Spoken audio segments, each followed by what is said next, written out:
Hey free to play gang, welcome back to another video. So today, because I missed my driving class because of work sucks by the way, do not grow up, do not work. Unfortunately, I have to stay back at home to make videos. Boo hoo hoo. Okay, anyways, so a lot of you guys requested this particular video for today, and that's gonna be a 6-star priority list. It's kind of like a tier list, but honestly, a lot of you guys are also very mistaken from what I've seen in the previous Abilimon video that a lot of you guys think that, you know, when an Esper is rated really low, means that they are not good. That is inherently false. That is completely untrue. And it is very important for you to understand that when an Esper is rated very low, it doesn't mean that they are bad. It just means that their priority for, like, let's say getting skill ups or maybe getting a 6-star priority is very low. It doesn't mean that they are bad. It just means that they do not need those stats that urgently. Because do take note that for a 6-star priority list, all we care about is whether the Esper needs stats.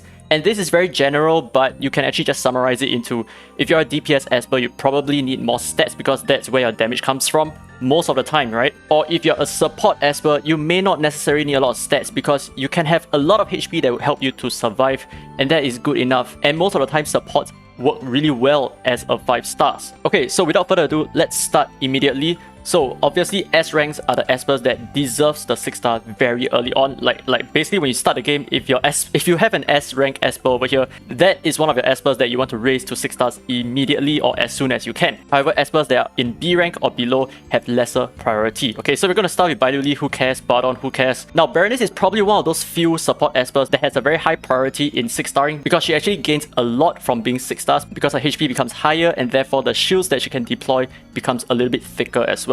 Bryn, who cares, right? Okay, so Chalmers, I would not put him at an S rank even though he's very powerful. That's because he requires a lot of, not only do you need relics, you also need a lot of supports that are able to sustain him. So because of that, I might put him at A, I might put him at B, depends. I think for the sake of this video, I'll put him as a B. Now, Chang Pu is a definite no-no for 6 stars, okay? You do not need Chang Pu to be 6 stars at all. 5 stars is good enough. That's where she shines the most, okay? So she's gonna go to D. That's because 5 stars work really well for her. David as well, who cares? Drew, definitely 6-star. Very urgent 6-star. Freddy, not bad. I would say he's between A and S. Okay, so there's this one guy in my comments who have mentioned that stop comparing Drew with Freddy, okay? Because they are completely separate. I fully agree. They are completely different Espers and each excel in each of their own different kinds of content. Okay, so for example, Freddy is going to be really good in Cube Miracle and probably really good in Temporal Tower as well. But that's where Drew sucks a lot because Drew is not able to, you know, kill the first guy to bounce off to like 2 other Espers like that. Or maybe, you know, it may not be very likely that you can use Drew to cleave through like 3 different Espers in like Temporal Tower, for example, right? However, the comparison that I'm always making here is between Drew and Freddy, both Inferno types, both rare Espers. Who should you invest first that can give you the biggest bang for buck in terms of like clearing early game content? In my opinion, definitely going to be Drew because he's going to be so powerful in early, mid, and end game in terms of ritual farming and also in terms of PvP. But honestly, in terms of ritual farming, because Drew is just so much better, I feel like he is probably the way to go. Now, moving on to Hall, you definitely do not need him as 6 stars at all. Even if you're going to be running him as a support Esper, you can just keep him as a 5 stars and he will work perfectly fine. Helena, definitely not really necessary for you to 6 stars because she's not an Esper that you're going to carry on to the end game, right? After like maybe mid game, you're going to drop her off completely. Now, Jeanne is probably not bad because you're going to be using her for Temporal Tower, a lot of Temporal Tower. So I'll say that eventually she will need the 6 stars, but not right now, right? Not so early on. And maybe Lauren as well, probably put her as C tier because she is probably going to be an Esper that you're only going to use towards the end game, not so much towards the start of the game where you need more AoE heals, right? Now, next up we have Leon. I personally don't use him too much, but I know there are some people who use him a lot. But honestly, I still wouldn't really recommend him, like even towards the end game, so I don't have a lot of priority for him. He is really good for speed tuning your comps and making your teams very fast, but is it really worth it to build one whole Esper just to, you know, perform that one specific function? Maybe not so much until you reach the end game. Now, Liao is another very end game Esper, so I'm going to keep him as a C tier for now. So Melanie is not bad. I'll put her together with Jeanne. I think she's pretty good in terms of crowd control. Hugh is definitely more for end game stuff. And Tang has a lot of priority as well. I think I'll put him as an S tier because he's really strong in terms of like defeating Fafnir, defeating a Temporal Tower. For a lot of the content that you need a lot of damage, that's where he comes in handy. Now, Unky Chai, I wouldn't recommend you to 6-star him so early. Suhua, maybe not 6 stars so early as well, but probably like, you know, when you're approaching a mid game, that's probably a good time for you to upgrade her to 6 stars because she's just so useful in so many different content.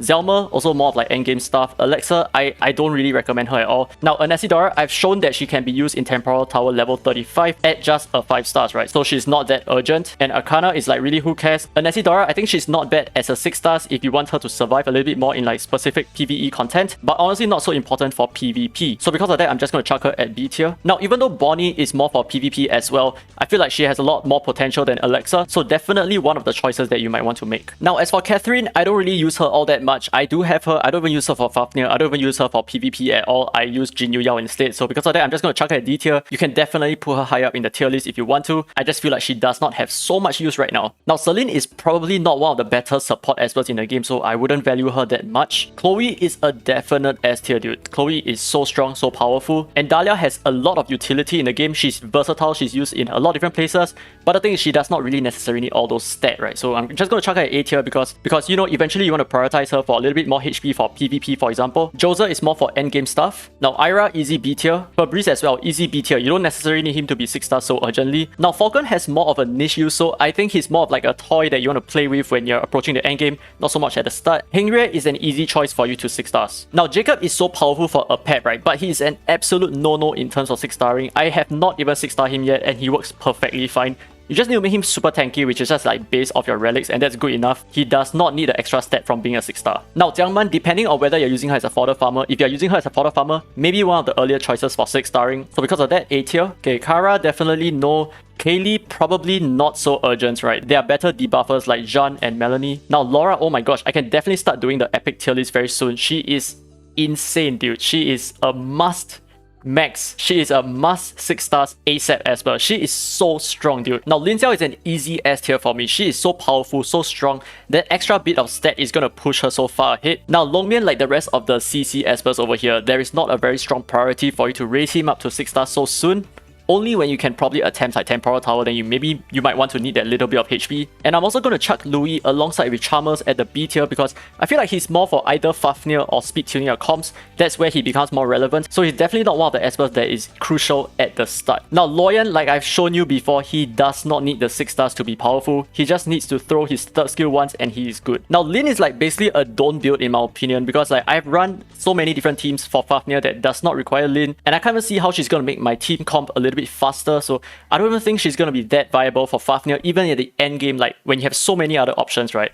I don't think she's going to be one of them. Now, Meredith, okay, very interesting choice over here. I'm going to put at A tier just because I feel like, you know, her 3rd skill scales off her max HP, so the more max HP she has, the more damage she can potentially do, and the more healing she can do for your team as well. So she's probably, you know, like Berenice, an Esper that really scales very well with their own stats. So I'm going to do a showcase on her very soon, and she is not bad, okay? Her healing potential is not the best, but the thing is she does a lot of damage at the same time on her 3rd skill. Now, there are 2 different camps of players right now, okay? So there is like the team Mona for like PvE content in terms of like story farming and all that, right? But there is also the team Liling. Now, depending on which camp you are, I would still highly recommend that, you know, both of them are really good 6 star options, and I would still feel that, you know, Mona has a lot of priority in terms of fodder farming. She is excellent at fodder farming. Now, Nicole is very useful in so many different content, but she does not need to be 6 stars. Okay, so that's very important. She does not need to be 6 stars. Yet at the same time, because she's so good at so many different content, I feel like I still have to put her at A tier, even though she does not really need all those stats. Now, Pritzker, very easy, same as Longmian, right? And Renzi, you will eventually have to build him to 6 stars if you're going to be running a tanky comp in, let's say, Point War or Holo Battle. So definitely C tier, definitely something that you want to park all the way to the end. Now, Sander, very easy S tier.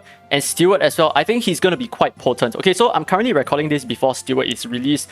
So this is actually the 20th of June. But I have a strong feeling that he's going to be very powerful in Ritual Miracles, which is where I feel like, you know, as long as you're a starter player in this game, Ritual Miracles is probably going to be like the first milestone for you. And therefore, I feel like he has a lot of urgency. And not only that, he's still going to be a beast in Holo Battles as well. Same for Taylor. Taylor is also going to be a beast in Holo Battles, but I don't feel like Taylor is necessarily going to be so good. Okay, I correct myself. He is potentially going to be quite good in Chronos, especially since he can give himself a shield on his 1st skill, but I don't think he's comparable to Stewart. So because of that, I'm going to put Taylor as tier A. Now, for the twins, right, the problem with the twins is that if you want to build one, you have to build both. You cannot have like one without the other because you're going to be like missing out on some of the extra hits, right? So because of that, unless you are ready to invest so much into them, I don't think that they are necessarily something that you want to invest in straight away. Now, Ahmed is an extremely good choice to 6 stars because he's healing skills of his own max HP, so that's very important. I'm going to put her at A tier. Now, Boundina is only super powerful at the end game when you have like the relics to back her up. She's not going to be able to do like a whole ton of damage, but the thing is she ignores defense, which is where she's very useful in. Now, Cecilia is strictly a PvP esper, so there is really no rush to 6 star her. Clara is also very similar to Ahmed in the sense that her heal skills off her max HP, so she has a very high priority. Donna is very similar to Cecilia as well, just very PvP based espers. Gabrielle is not a bad choice because you're going to use her in many different content, so I feel like